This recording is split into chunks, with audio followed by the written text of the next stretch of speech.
भूतहा बगीचा। भूता बगीचा। कभी कभी वास्तविक जीवन में भी भूतहा बगीचा, भूता बगीचा का एहसास होता है। झारखंड के चतरा जिले के एक गांव की बात है। गर्मी का महीना था। आम पेड़ों में पककर तैयार हो रहे थे। जैसे ही थोड़ी तेज चलती तो पके हुए आम पेड़ों से गिर जाते। पेड़ के पके मीठे आमों को खाने का मजा ही कुछ और है। इस स्वाद को केवल वही जानते हैं जिन्होंने पेड़ के पके आम को खाया है।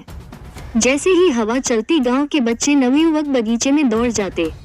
गांव और बागीचे के बीच हनुमान जी का बड़ा सा मंदिर था। वहां विधिवत रूप से पूजा होती थी। आसपास के क्षेत्र में भी थी। आमतौर पर गांव में रहने वाले सभी निवासी एक दूसरे के रिश्तेदार ही थे। इस गांव के सभी निवासी एक ही परिवार के वंशज थे। बगीचे में चुड़ैल, भूत की कहानी। आम के बगीचे में लोग झुंड में ही जाते थे। अकेले जाने की लोग हिम्मत नहीं करते थे। इसके मुख्यतः दो कारण थे। एक तो आम का बगीचा बहुत बड़ा था। उस बगीचे में करीब आम के 150 पेड़ थे। गांव के पास में ही जंगल भी था, इसलिए जंगल में थोड़ी ही दूर जाने पर जंगली जानवरों का खतरा लगने लगता था। दूसरा, बहुत से लोगों को वहां डरावने एहसास हुए थे। गांव के लोगों का मानना था कि आम का बगीचा भूतहा है। बुजुर्गों का मानना था कि बगीचे में चुड़ैल रहती है, परंतु आम के लालच में लोग फिर भी जाते थे। कुछ तो इन बातों को अफवाह भी मानते थे। आंधी और भूतहा बगीचा, भूता बगीचा। आगे बढ़ने से पहले चैनल को सब्सक्राइब कर ले, लाइक और शेयर जरूर करें।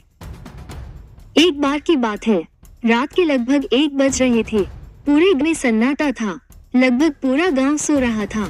गर्मियों के समय में प्रायः सभी लोग आंगन में ही खटिया लगाकर सोया करते थे। अचानक से मौसम में बदलाव हुआ। हवाएं जोर से चलने लगी। कुछ लोगों की नींद खुली। उनका ध्यान आम पर गया। बालक बालिकाओं को रात के समय घर से बाहर जाने की अनुमति नहीं थी, परंतु युवाओं पर ऐसी कोई रोक नहीं थी।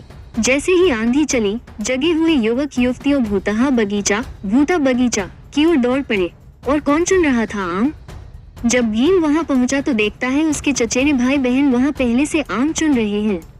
ये देख वो बगीचे में थोड़ा आगे जाकर आम चुनने लगा।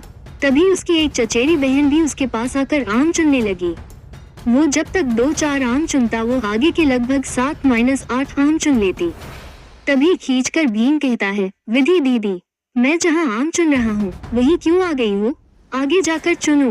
तभी विधि ने पीछे से आवाज लगाई, भीम, मैं तो यहाँ हूँ। भीम ने पीछे देखकर कहा, अरे तुम वहाँ हो तो यहाँ कौन है? जब आगे मुड़ा तो वहाँ कोई नहीं था। उसके भाई बहन भी कहने लगे, पागल है क्या? तू तो अकेला ही है वहाँ। भीम थोड़ा घबराया, फिर आम चुनने लगा। आ गई चुड़ैल, भूत की कहानी। ये लोग आम चुन ही रहे थे कि अचानक एक लड़का चिल्लाने लगा, भागो, यहाँ कोई और भी है। वो देखो सामने से आ रही है। सबने नजर उठाकर देखा तो एक महिला की बड़ी सी परछाई इनकी तरफ चली आ रही थी। साहसी भीम ने जब उस परछाई की ओर टॉर्च से रोशनी दिखाई तो सबके होश उड़ गए। वो परछाई नहीं, एक विशालकाय चुड़ैल थी, जिसके चेहरे पर आंख नाक की जगह मांस से लोथड़े थे। ये देख सारे युवक युवतियां भाग खड़े हुए। वे सब दौड़कर भागने लगे। पीछे से चुड़ैल भी उन्हें दौड़ा रही थी। जैसे ही सबने मंदिर पार किया तो चुड़ैल वापस बगीचे में चली गई। तब जाकर उनकी जान में जान आई। आज तो मौत के मुंह से ही निकलकर आने भूत की कहानी थे। आम के लालच ने सबको जोखिम में डाल दिया था। ये कहानी अच्छी लगी तो लाइक और शेयर जरूर करें। जय श्री राम जरूर लिखें।